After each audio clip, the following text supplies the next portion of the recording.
Solutions. By working closely with clients, Lanco Group is able to meet the complex infrastructure requirements for residential, commercial and industrial developments on time, on budget. Find out more at lancogroup.com.au. Lanco Group, your business partner for engineering solutions. Are you looking to change your destiny in life? Be your own boss? Start your own business? If you are, you need people who understand your needs and are committed to helping you make it happen. At DKP & Co Chartered Accountants, we are more than just accountants. We are business advisors, taxation consultants and strategists that specialise in setting up businesses. We understand the client and give them the very best customised advice and strategies to achieve their goals. Visit our website dkpco.com.au or give us a call today on 03 9023 9370. Fast, proactive, personal. That's DKP & Co Chartered Accountants.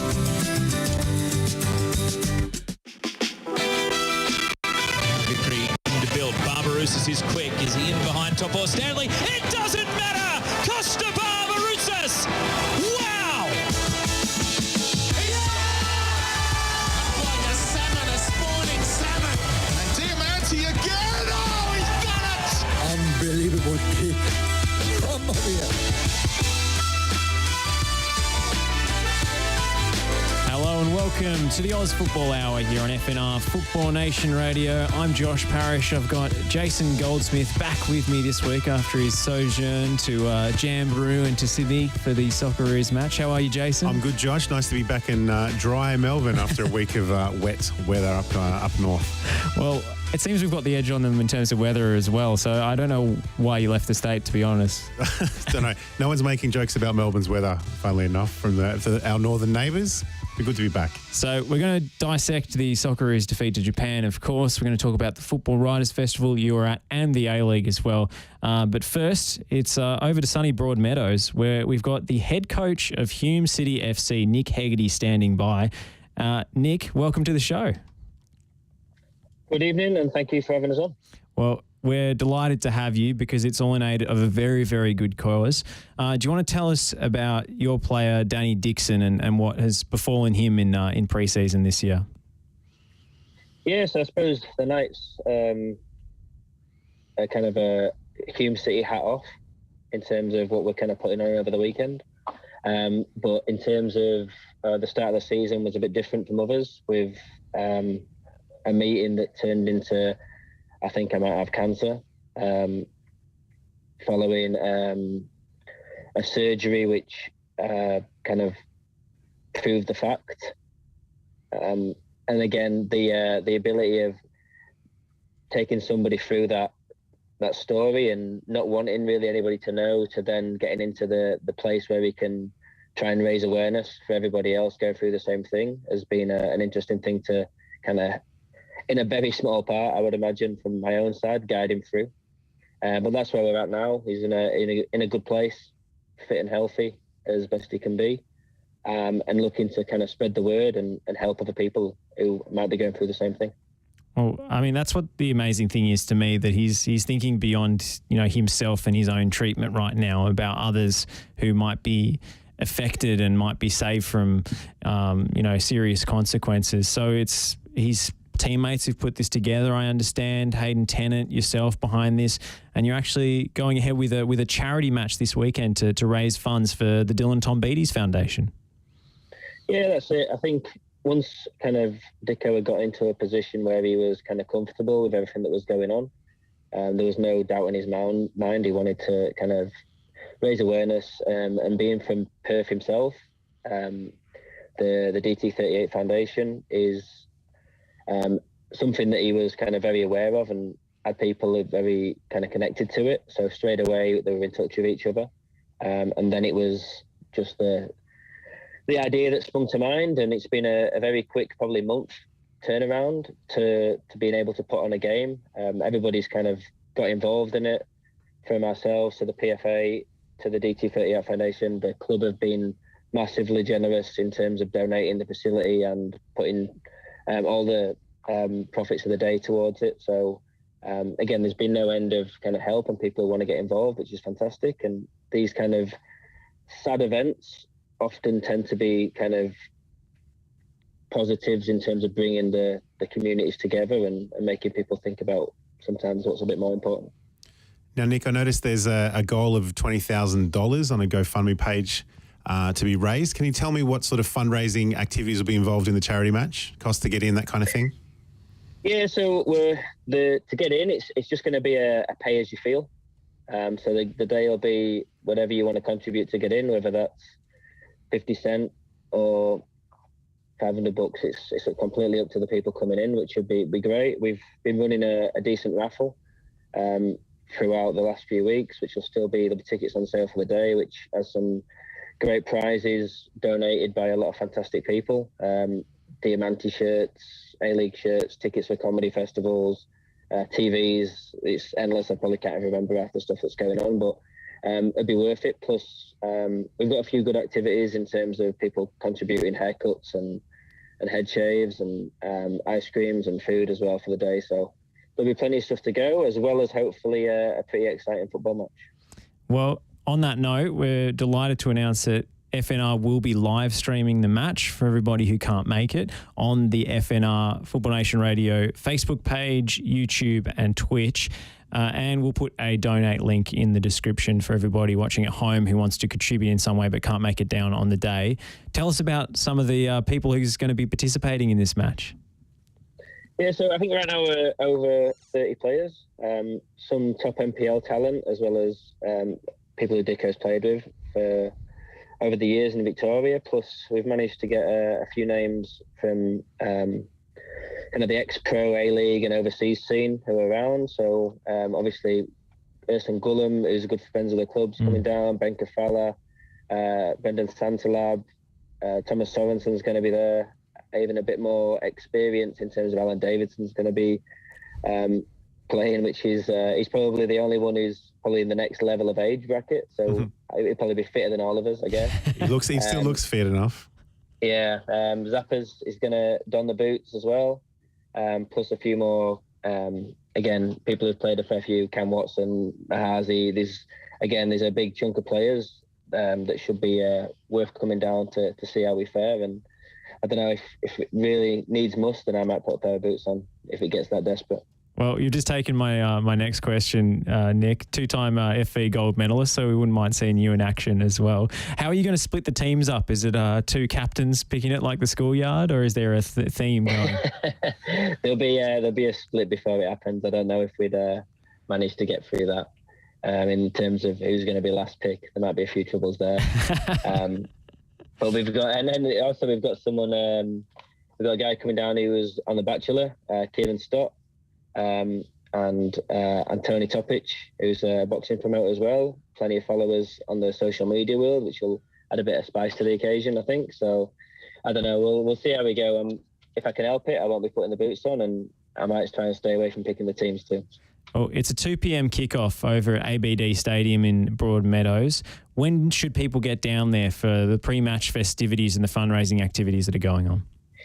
Yeah, so we've kind of scheduled the whole day for a kind of 12 to 5 experience. So there'll be stuff kind of kicking off from 12 onwards. We hope to have kind of 5 or 6 special cars there, just like collector cars. There'll be free haircuts going around, some live music and stuff like that. So the game will come around quick.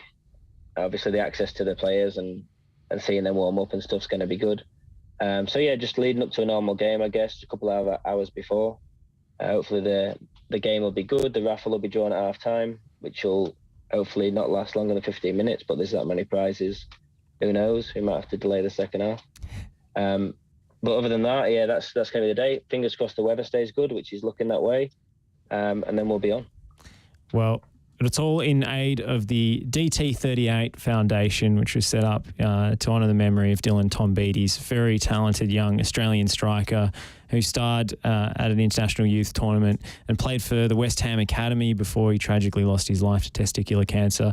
we're thinking of Danny Dixon at the moment and the struggle that he's going through, but he's thinking of others, and that's so incredible. So we're going to be posting that link all over our socials. We're going to be live streaming this game at 2 p.m. on Sunday if you can't make it. We really do encourage all of our listeners and viewers to get on down to ABD Stadium for the festivities, starting at 12 p.m. through to 5 p.m.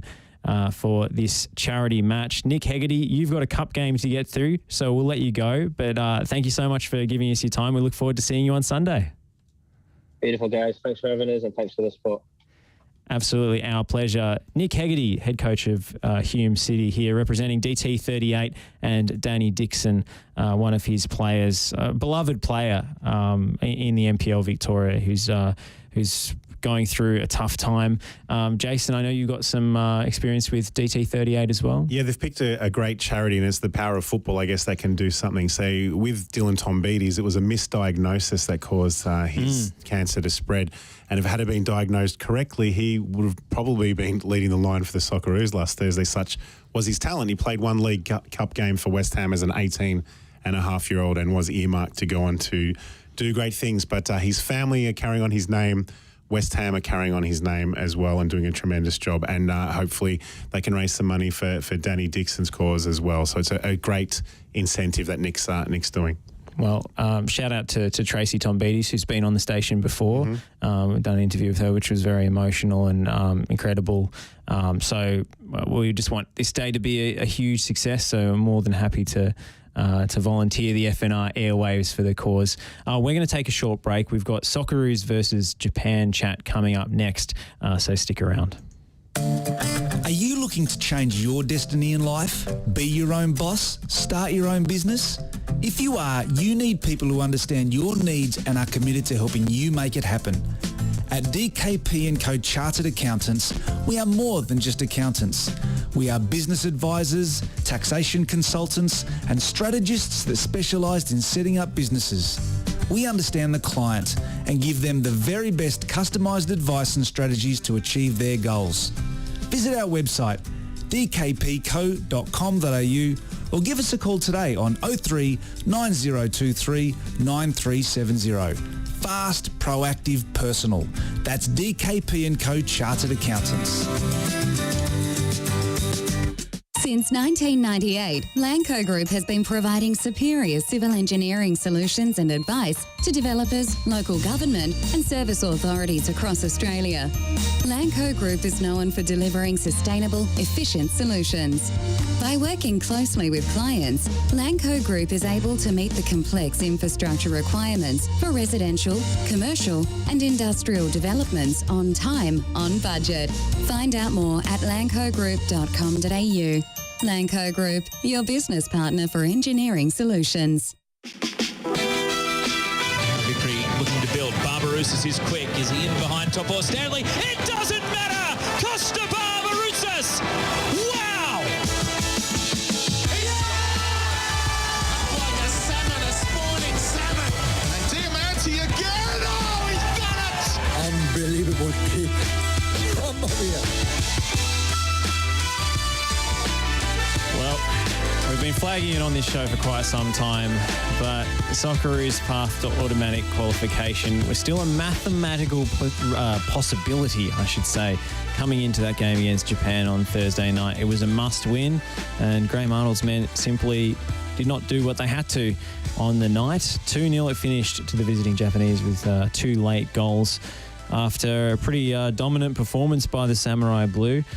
I'm Josh Parish here with me, who was actually at the game in Sydney. Jason, it was horrible weather. We've established that already, but it was a pretty horrible spectacle on the pitch as well. It was, and you know, the 2-0 result is not unexpected. Like, we've been talking about it for a while, but just, you know, the dying stages of the game was like, it would have been a bit of a robbery if we had pinched even a point, I would have thought, in that game. But you know, they say a week's a long time in football. 2 weeks ago, we were talking about Bruno Fornaroli in the squad and having a laugh about it. And here we are tomorrow morning. The other thing with the weather too, very quickly, I think it's quite strange that umbrellas are allowed in the stadium in Sydney. So I was sitting in the rain and managed to, there was a few spots back. So further back, I went under the drip line and had a dry view of the 90 minutes. Although, you know, I don't know if it was rain or tears or anything like that. It was still wet and just unfortunate, I guess. We kind of expected it with the outs. Japan were clearly dominant, and 2-0 is probably a fitting result. Well, let's go through the selection first of all. We know how many injury problems and COVID cases and close contacts the Socceroos were dealing with. Yep. But going with a midfield double pivot of Johnny Stensness and the pretty inexperienced Connor Metcalf seemed like a gamble that didn't quite pay off for Graham Arnold. No, and just has Stensness backed the wrong horse? Like, will New Zealand make the World Cup? Like, it's a fair point. New Zealand beat the Solomon Islands this week, and then I think they're up against the fourth place CONCACAF team. So New Zealand are actually in a better position than we are with their playoff aspirations. No, it's a very interesting game to throw a debut cap to, because you're playing one of the better technical teams in our group. You're playing in very, very poor conditions, and you want the midfield to gel, and you're going with like 3 caps. If you're looking at someone's playing regularly, we might have looked to go Jimmy Jago, Danny John Ray, but we went with Stensness and we went with Metcalf, and they seemed to struggle. The thing about a 2-0 result, like they joked about it, but the crossbar was our best player in the first half. We were extremely lucky not to be 3 or 4-0 down at half time, you know, so They were very unlucky, the Japanese. And then we had a few chances with our, makeshift attack. I call it makeshift attack, but it's probably going to be, that way tomorrow as well, with Rustic into Duke and that kind of thing. So, look, it's just we expect that result, but you still feel flat. Like a proper Socceroos supporter, you still feel very flat. And then the outrage for the day comes about,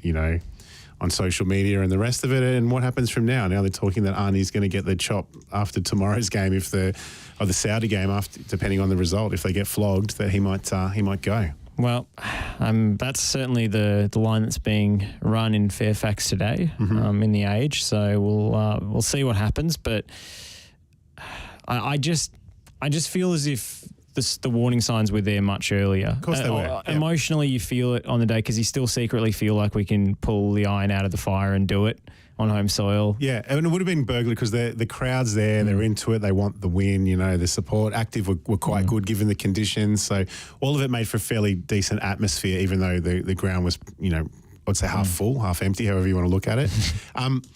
We'll call it half empty.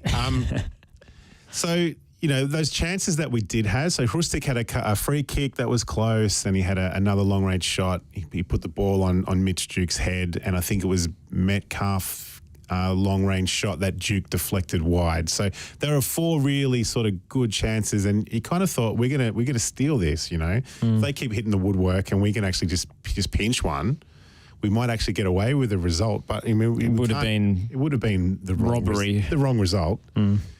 Would have been the wrong result. We've been seeing this coming for a while. The best 2 teams in the group are who we played and who we are playing.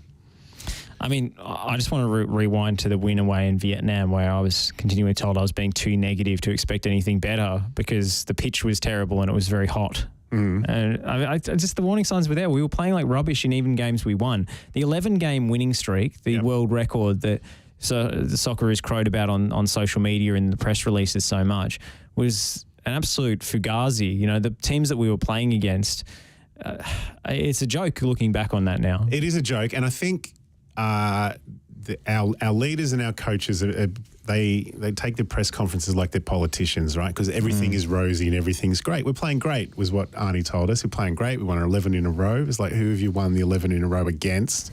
Doesn't quite Chinese count. Taipei. Yeah, that's what I mean. Yep.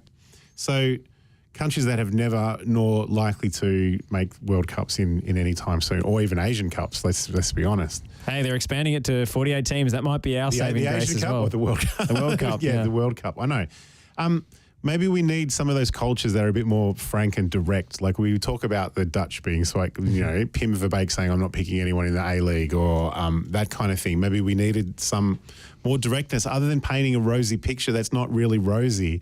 When you fail to get results that you need to qualify and make the top 2, that's the problem, So, yes, it's And the other thing about it as well, we've seen this coming for a long time, but they will blame COVID, and they've already started that narrative where it's like, oh, I was going to try and develop the youth, but COVID happened, and didn't have our that's happened to every country, every qualifying country in the world in the different groups. And even if we had the first choice team available in this match and pulled off an unexpected result, when we couldn't beat Japan away from home and were very much second best that night as well, going away to Jeddah to play Saudi Arabia, I mean, that's a very tough fixture, even when you're at full stretch. So the games that the points that we dropped against China, against Oman, these draw against Saudi, Saudi Arabia at home, when had chances to go ahead and then let the control of the match slip in the last 25 minutes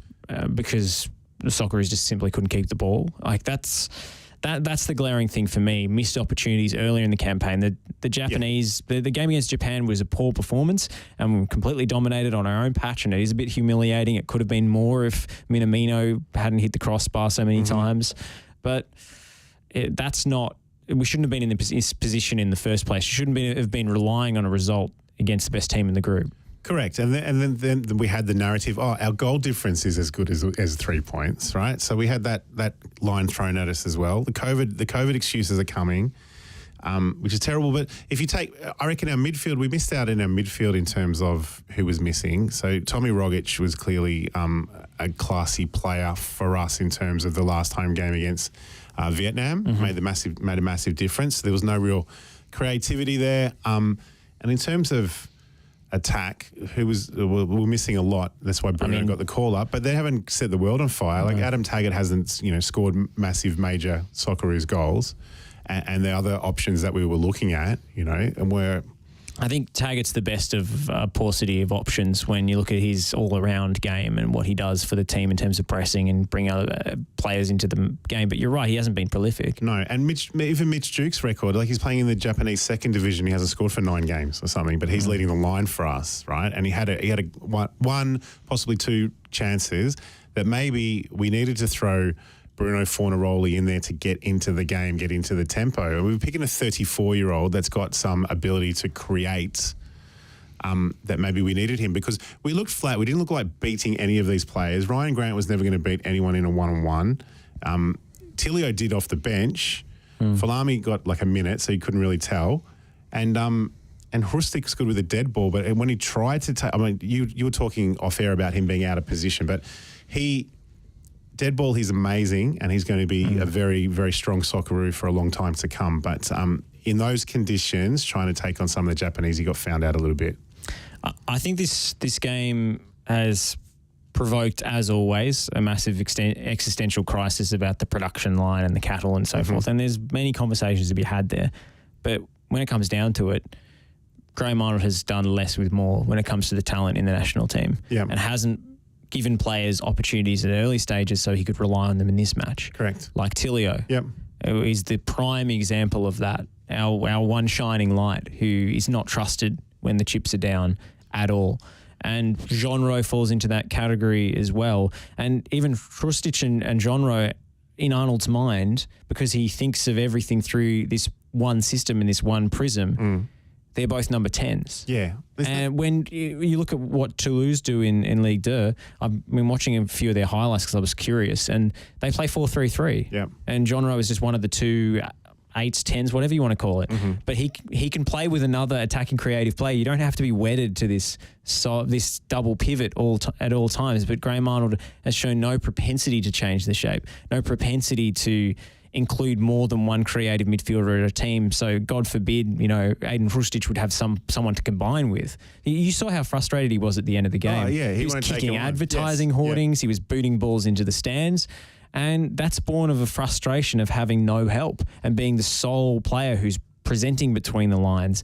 He was so isolated, playing so high up the pitch as a second striker.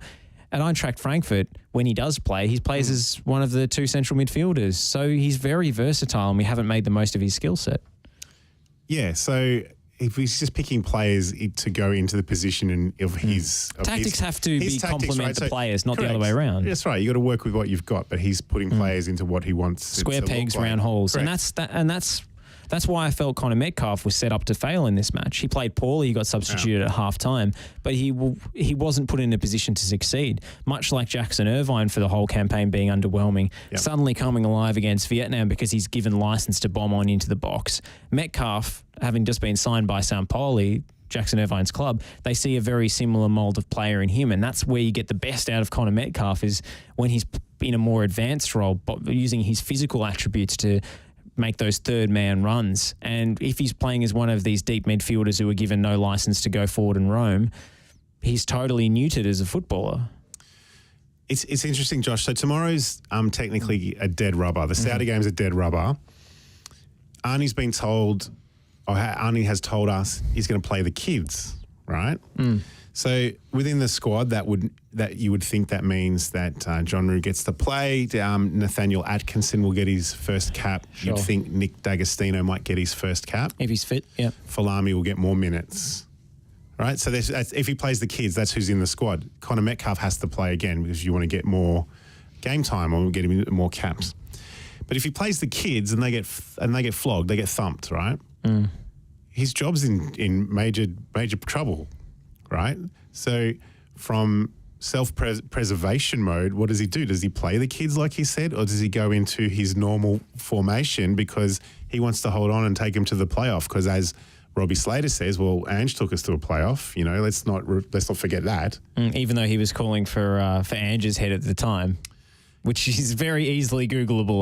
Yeah, no, I agree with that. But it's like he forgets that everyone can just look up his old articles and find out what he was saying. You know? I'm not sure that Robbie listens to our show. It would be nice if he does. But his article on the weekend saying, FA haven't come out to back Arnie is just a very, very interesting take. That we talk about we talk about Football Australia really not pulling together the same way a lot and different factions and fractions and that kind of thing. It'll be interesting to see what he does because he should play the kids and give them more time in a hostile environment or playing in the Middle East, which we will do for the third place playoff. That's a guarantee. Or does he go, right, does he park the bus and hope for a 0-0, 1-1 or something like that so he gets to go again? This game should not affect the assessment of his job at all. No.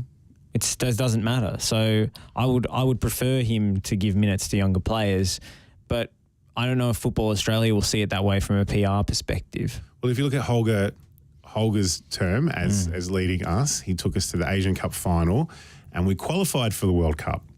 But then we lost 6-0 and 6-0 and then he got the chop, right? So we didn't do nearly as well in the Asian Cup. We have a PR conscious federation is what you're saying. Yeah, it's all politicians and stuff. But do you think he'll keep his job after tomorrow, regardless of the result? He shouldn't. I think the ground is being softened for his departure. I do think he's going to go. But the question is, who do they bring in to replace him and who wants the gig? He's going to go. Has he got he's going to go. His record is not strong at international level. Underage sides, the rest of it with Australia. He's got 1, 2 or 3 games potentially before the World Cup. Yep. I don't think we will get through to that game 3, let alone to the World Cup personally. I really hope I'm wrong because there's nothing better than watching your team in the World Cup. There's nothing better. Exactly. We want this team to be good, and that's why it stings. Who wants the job? Who's going to take the job? Like no one at Clubland, A-League Clubland will take the job. Like they're talking Popovic and Ante Milicic and I'm not sure who else, Corica. Like who's gonna take this role? Why would you give up a nice, safe weekly club gig for this hiding to nothing playoff situation? Because it is a playoff situation. But we have a history of parachuting in a saviour that might get us there. It worked with Gus Hiddink. And it almost worked with Venables. And it almost worked with Eltel, right? So do they do it? That's the move. Honestly, that has to be because the revenue from qualifying for the World Cup is something like $17 million. Yes. So you have to attract a foreign coach, a gun for hire, with a performance-based bonus in their contract. If they get there, there's a big payout, and that's the carrot that you dangle in front of coaches who some of whom are egomaniacs and will believe they can do anything. Yeah. There will be somebody out there who has proven international pedigree who you can bring in for these 2 games and the World Cup if they qualify. And that's the last roll of the dice. That's where we're at, because there is no compelling local candidate who I think should be given the job, let alone, wanting it based on the situation that we're in.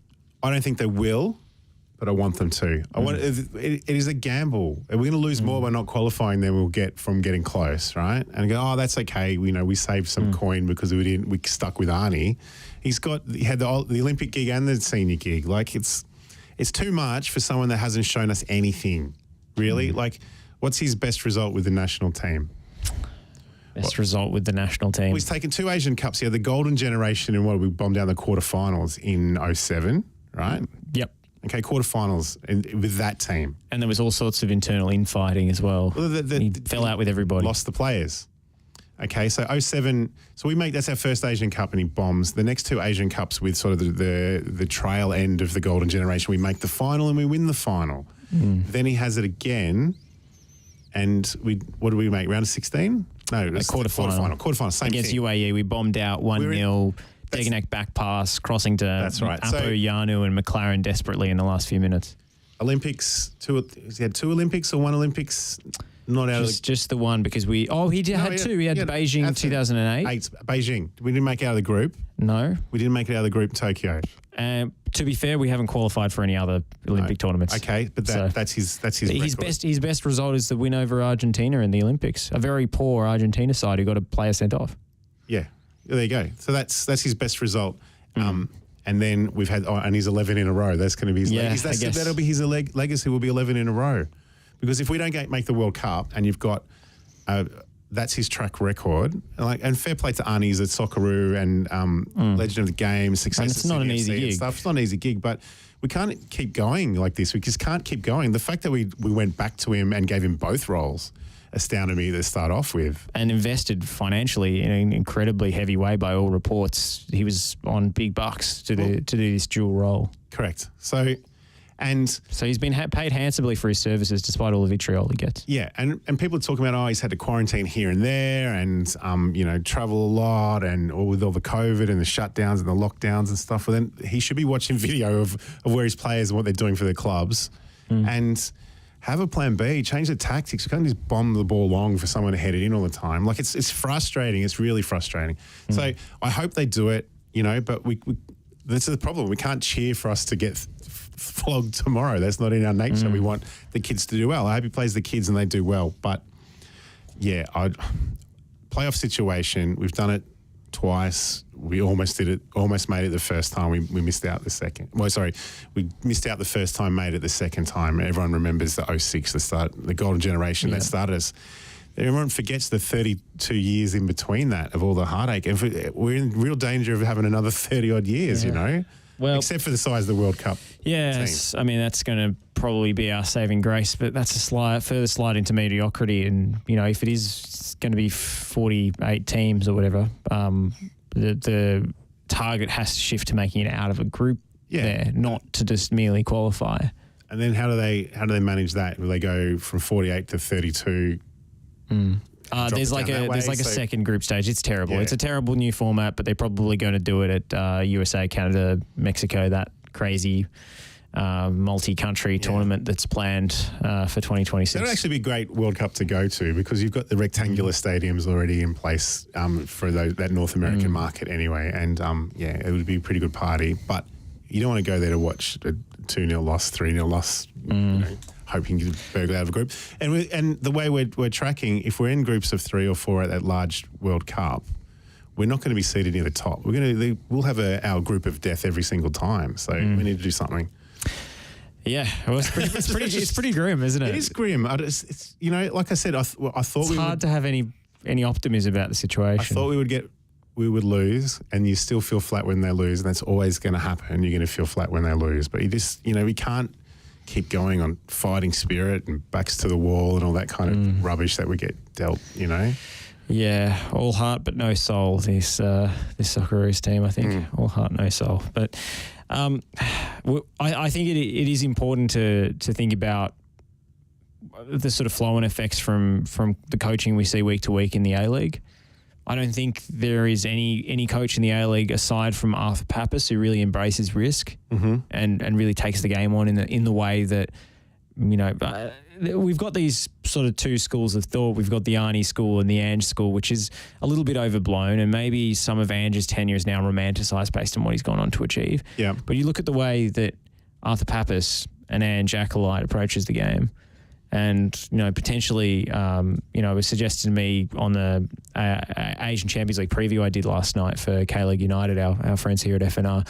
Scott McIntyre suggested to me that Peter Klimovsky might be a great person to groom for the Socceroos coach in 4 years' time. He's apparently very, very highly rated by people who've spoken to him and worked with him. We haven't seen him up close in an A-League setting or anything. But that's the next cycle we were looking at. He's probably not ready yet. But you probably need an experienced foreign coach to come in for this next immediate cycles. I don't think anybody who thinks fundamentally differently about the game and plays fundamentally different football to Graham Arnold, and not just a sort of matter of degrees improvement on a similar frame of reference, is ready to take the job. Popovic is the obvious candidate, but he's an incredibly defensive, reactive coach as well. Have you seen how Victory have been playing lately? 1-1 draw after 1-1 draw. And it's pretty grim viewing as well. Like he for me is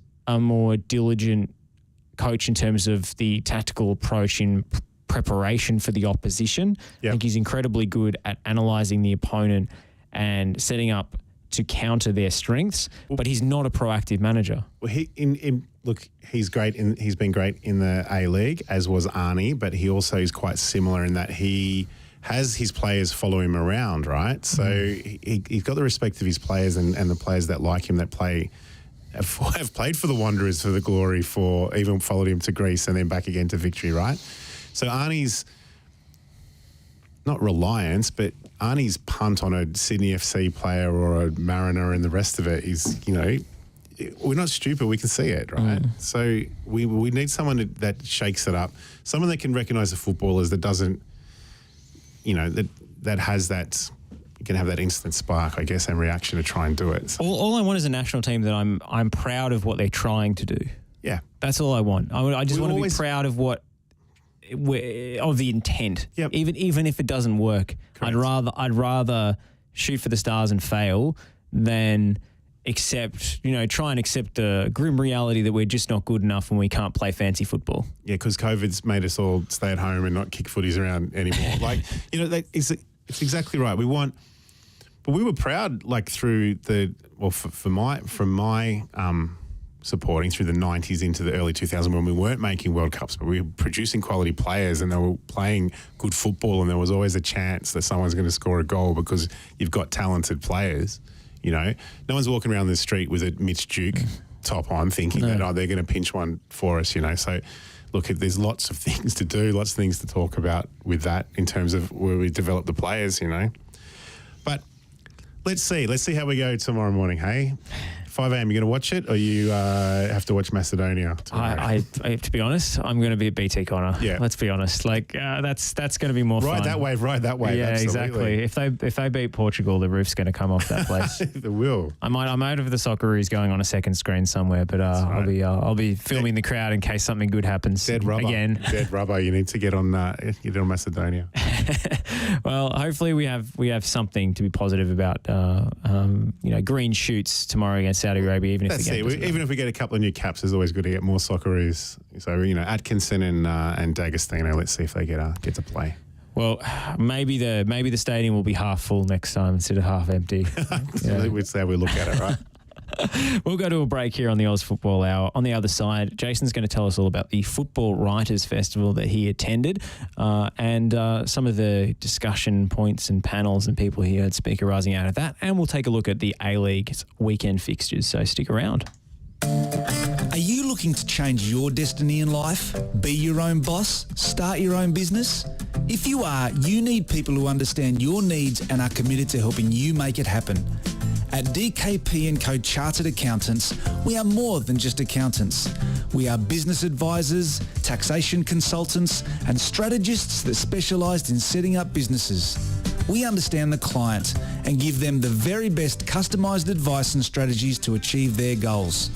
Visit our website dkpco.com.au or give us a call today on 03 9023 9370. Fast, proactive, personal. That's DKP & Co Chartered Accountants. Since 1998, Lanco Group has been providing superior civil engineering solutions and advice to developers, local government and service authorities across Australia. Lanco Group is known for delivering sustainable, efficient solutions. By working closely with clients, Lanco Group is able to meet the complex infrastructure requirements for residential, commercial and industrial developments on time, on budget. Find out more at lancogroup.com.au. Lanco Group, your business partner for engineering solutions. It's long throw, goalkeeper's come, hasn't got there. Harry Kewell, and then poked home by Tim Cahill. Australia have done it! 6 minutes to go, and it's a landmark moment for Australian football. Tim Cahill has scored the nation's first ever World Cup Finals goal. You're listening to FNR, Football Nation Radio. Victory looking to build. Barbarouses is quick. Is he in behind top or Stanley? It doesn't matter! Costa Barbarouses! Wow! Like a salmon, a spawning salmon. And Diamante again. Oh, he's done it! Unbelievable kick. Come on here. Well, we're trying to relive some old times and get the pulse racing Lift the again. mood a bit.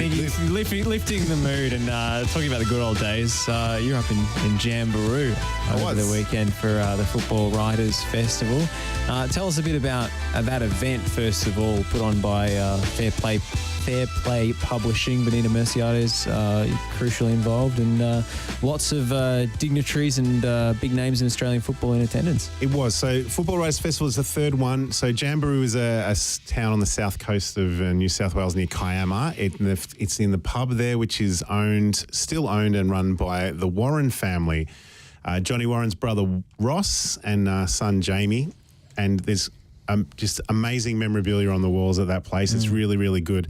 And the Football Writers Festival, we talk about all parts of Australian football history, or everyone. So James Johnson was there from Football Australia, Danny Townsend from the APL, but then you had the PFA, you had Football Coaches Association with Gary Cole, you had the AAFC, you have many former Socceroos, former Matildas, former Socceroos coaches.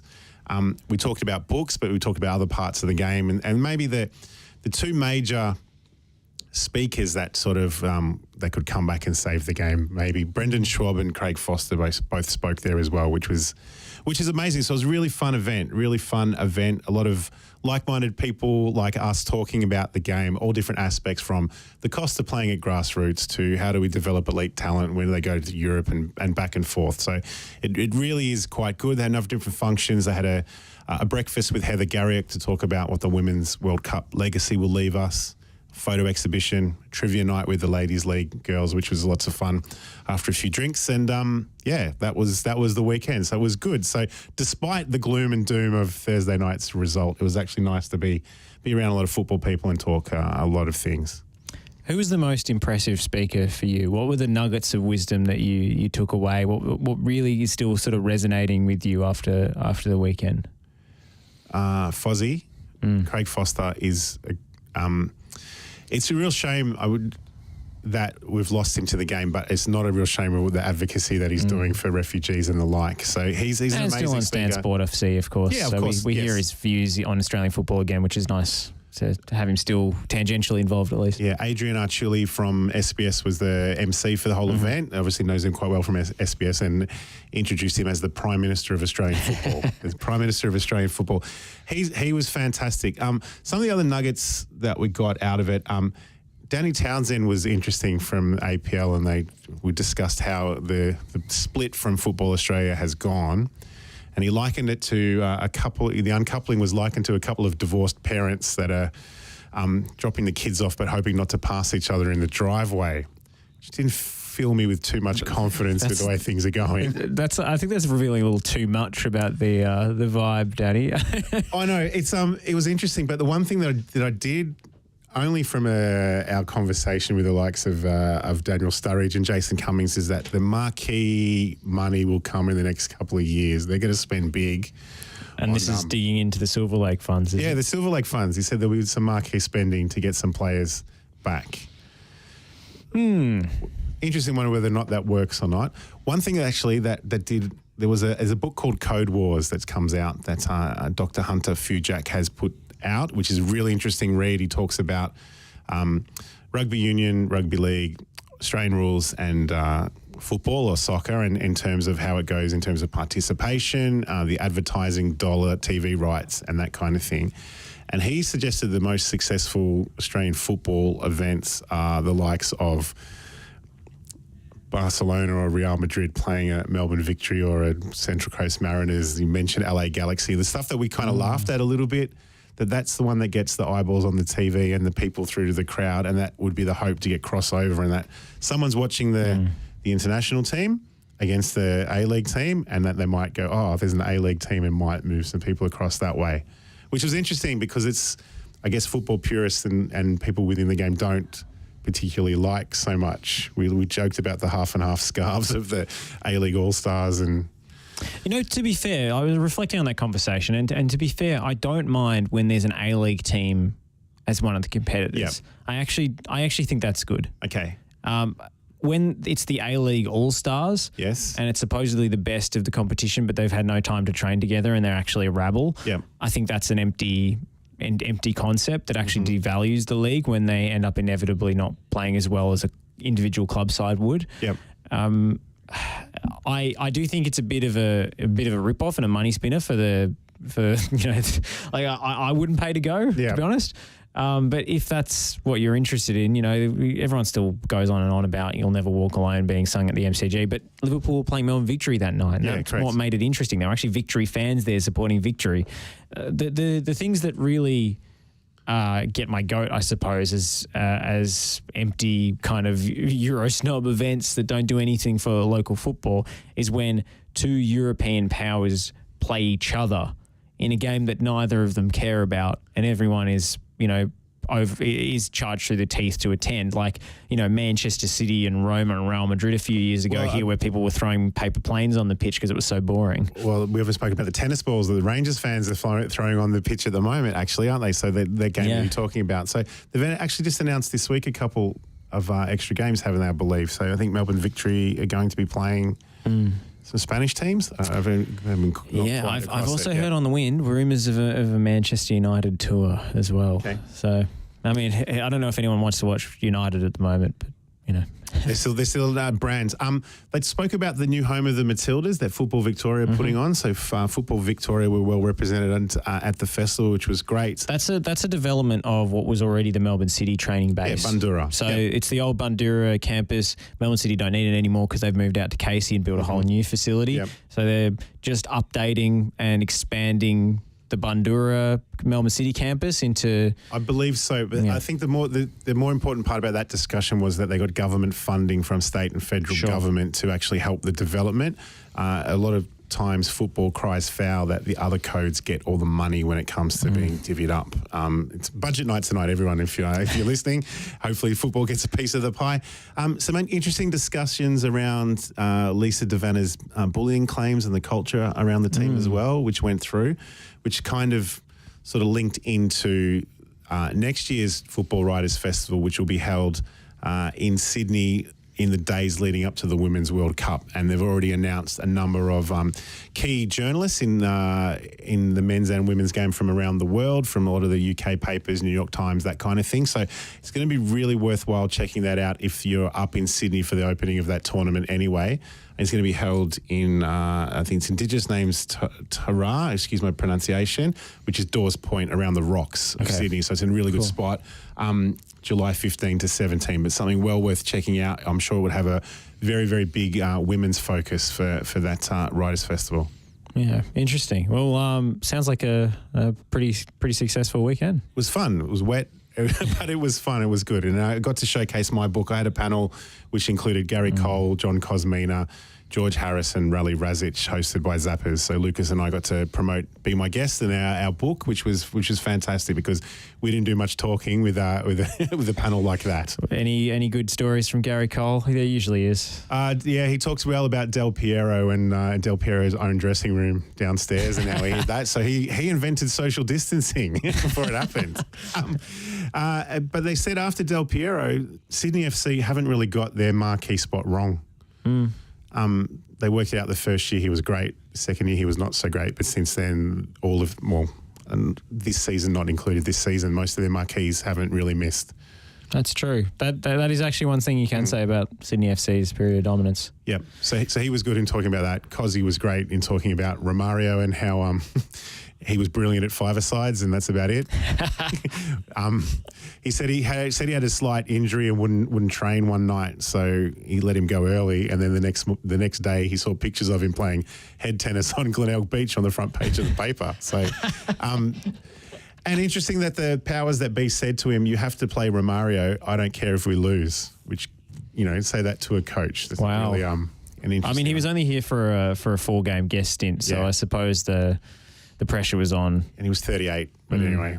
Let's say, but anyway, which is an interesting chat, but would have been great to have Danny Townsend in for that chat after he, that morning, said there's going to be lots of money for marquees.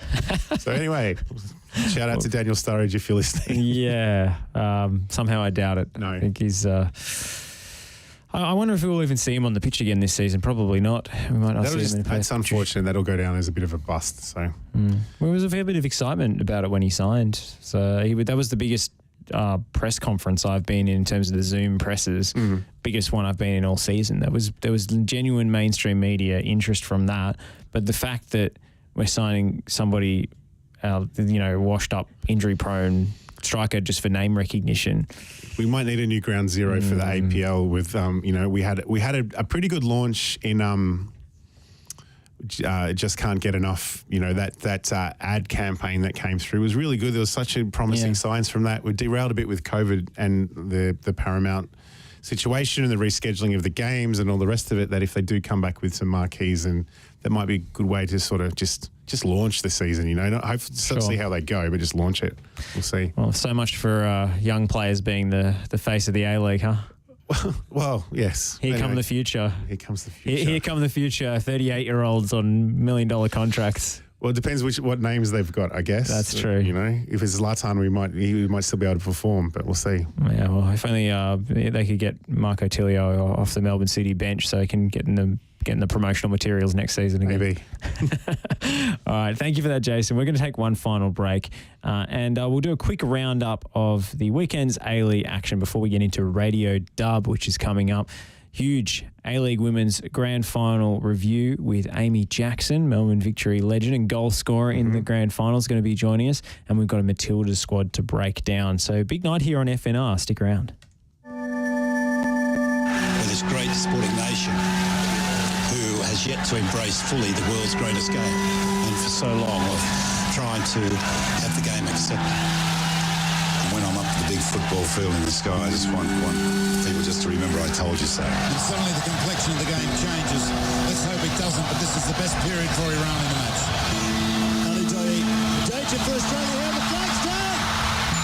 It's an equaliser! You just feel for them, not just the boys, they are representative of so many people who make this game their life. It's just, I can't say anything, mate. All right. Especially as they have the impetus. Aloisi. Cahill. Cahill! Tim Cahill has done it again! What a goal by Tim Cahill!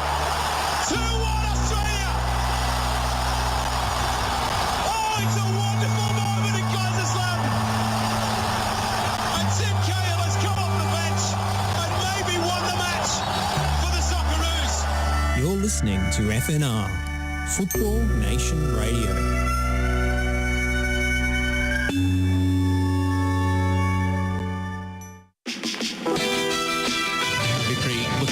Barbarouses is quick. Is he in behind top or Stanley? It doesn't matter! Costa Barbarouses! Wow! Like a salmon, a spawning salmon. And Diamante again. Oh, he's done it! Unbelievable kick from Maria. Back for the final time this evening on FNI Football Nation Radio. This is the Oz Football Hour. If you've missed any of today's show, it'll be up on the podcast platforms shortly. We talked with Nick Hegarty, the head coach of Hume City, who's working with the Dylan Tombides Foundation this weekend to raise money for their player Danny Dixon, who's been diagnosed with testicular cancer, and for DT38 for testicular cancer prevention and awareness. So they're going ahead with a charity game this weekend that FNR is going to be live streaming Sunday at 2 p.m. But if you're going to get down there to ABD Stadium, the festivities go from 12 p.m. to 5 p.m. There's going to be all sorts of activities and fundraisers and things on show. So get time for a free haircut, do you think? Yeah, Josh? Good time for a free haircut, and entry is pay as you feel, which is fantastic. Perfect. So good cause, going to be a good day, and if you can't make it, we'll have the live stream and the donation link up. A-League action on the weekend was sort of an afterthought from the Socceroos, but a couple of interesting things to come out of the weekend. Firstly, the Newcastle Jets missing 6 starters through a COVID outbreak, unable to postpone the game as other teams have been able to throughout this season, because this is the first team to fall afoul of the deadline, by which now if a game is called off, it is a no result. Yeah. Yes. It is 0 points for both teams, a loss for both teams. So Newcastle forced to go ahead with basically their reserves, and they managed to knock off Sydney FC regardless. 17-year-old Archie Goodwin scores both goals. Unbelievable. There you go. And there's the youth we're crying out for, isn't it? Yeah. So Archie. It was what we needed, honestly. Yeah. It was absolutely the tonic that we needed the day after the Socceroos disappointment. Yep. Feel good story. And yeah, at 17-year-old scoring goals in our professional football is fantastic. And again, the backs to the wall story completely and utterly. The box office Jets do it again in most trying of circumstances. But Arthur Papas also rolled out a back three in that game, which I don't know if that's going to be stuck with going forward, or whether it was just because of the players he had available and he was trying to get as many senior players on the park. Coaching to what you have at your disposal. There you go. Good example of it, right? Arthur Papas for the Socceroos. There you go. You heard it here first. Western United beating Brisbane Roar in a very exciting end-to-end match, 3-2. But unfortunately, the free-to-air game that night was Macarthur 0, Melbourne City 1, which I don't know if you saw my tweet, Jason, but my partner who's up in Canberra at the moment, she's in COVID ISO. It's a bit of a close contact scare. And there was only one channel on her TV working, so do you know what the bells were all about? Well, she was stuck watching the A-League, which is the only time I've ever been able to convince her to watch the thing on TV ever. I mean, I've dragged her along to a couple of games, but she's had no idea even where Macarthur was, let alone that they had an A-League team. And her first observation was there were 5 people and 10 cowbells, so they must have had one in each hand. Not inspiring for the TV. So again, I think when they relook at maybe another launch of next season with whatever, that the Saturday night game, as bad as it sounds, it might need always to be Wanderers or Victory or Adelaide or someone that has or Mariners, someone that has a crowd or is doing well and choose it from there. Nice wedding present for J-Mac. He got a goal, so that'd be nice for him on the Saturday night. Yeah. I mean, I found the stuff about his lack of commitment to the national team absolutely ridiculous, to be honest. And was it good to Lecky to make J-Mac? Was that the setup for the goal? I didn't see it.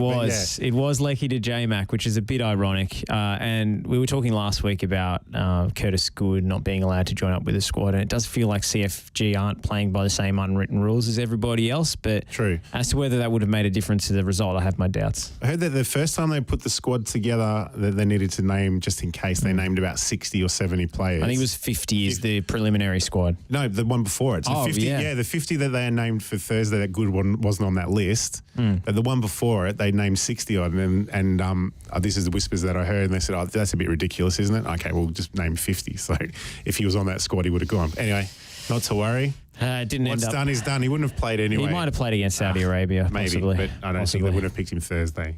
Definitely not. He was injury cover.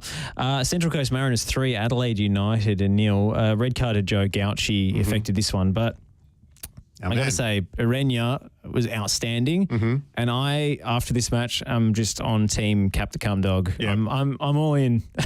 Maybe that's what we need. Maybe we need a Scottish saviour that's going to come out. He's going to pull Jason Cummings out of the hat for the third place playoff. I mean, he's acclimatised to the heat now. I hate to dredge out the Bruno Fornaroli thing, but Jason Cummings is arguably in better form than he is. And 26. And he might actually have a future with the national team aside from his playoffs. So I'd be tempted to call him up, you know. I really would. And they were struggling for strikers like D'Agostino and Fornaroli. It was like, why wouldn't you put him in here? He's literally come here to play for the Socceroos. That's his aim. Anyway. I'm all in. I'm on board. Good result for Mariners. Yeah, definitely a good result for the Mariners. And lastly, Melbourne Victory 1. Western Sydney Wanderers 1 ended in controversial fashion with the late penalty. Tony Popovic thought it was offside before the handball from Hamill. They since released the VAR footage and the review that showed that they did check the offside. So I think it was a direct riposte to what Tony Popovic said in the post-match, which was very interesting that they went to that, because it seems to be only the correct decisions that they release the VAR footage for. But I guess they're running PR. It's not about showing us transparency. Correct. That's a tough drop in a couple of points there for Victory's tough, given the way the ladder is and. They've been doing that for weeks now. They've lacked decisiveness in front of goal. Marco Rojas is trying to walk the thing in instead of shooting every time. Marjota, albeit playing in teammates and combining really well as a sort of forward playmaker, can't hit the side of a barn door. So Victory in trouble again. They had that hangover after the FA Cup, and they've hit a bit of a slump again. Maybe once they get their players back from national team duty, you'll see them putting a few more goals in, but just draw after draw after draw. True. Still a few games in hand. The teams ahead of them have played 3, 2 and 4 more games. Well, that's all we've got time for tonight. We've got to make way for Radio Dub, so we will do so tomorrow night. There are 3 A-League games on a Wednesday night. That's the kind of season it is. So Sydney FC in action. They'll take on MacArthur. Brisbane Roar against Wellington Phoenix, both at 7:05, and then the late kickoff in Perth. Perth Glory taking on the box office Newcastle Jets. I know which one I'll be signing up for. If you can stay up so late, if you'll be up early watching the Macedonian That's game, true. See how you go. Reconsidering my priorities now. But sleep's the option. Jason, thank you as always for your company. It's hopefully hasn't been too miserable for our audience watching along. You can't really blame us based on what was served. No, we'll see how we go tomorrow. We have a different chat again next week. We might be talking about Arnie's dismissal, or we might be talking about radio silence if they keep him in the job. Well, that's all from us tonight. We'll sign off. Radio Dub coming up straight after, so don't go anywhere. Victory looking to build. Barbarouses is quick. Is he in behind Topo Stanley? It doesn't matter! Costa Barbarouses!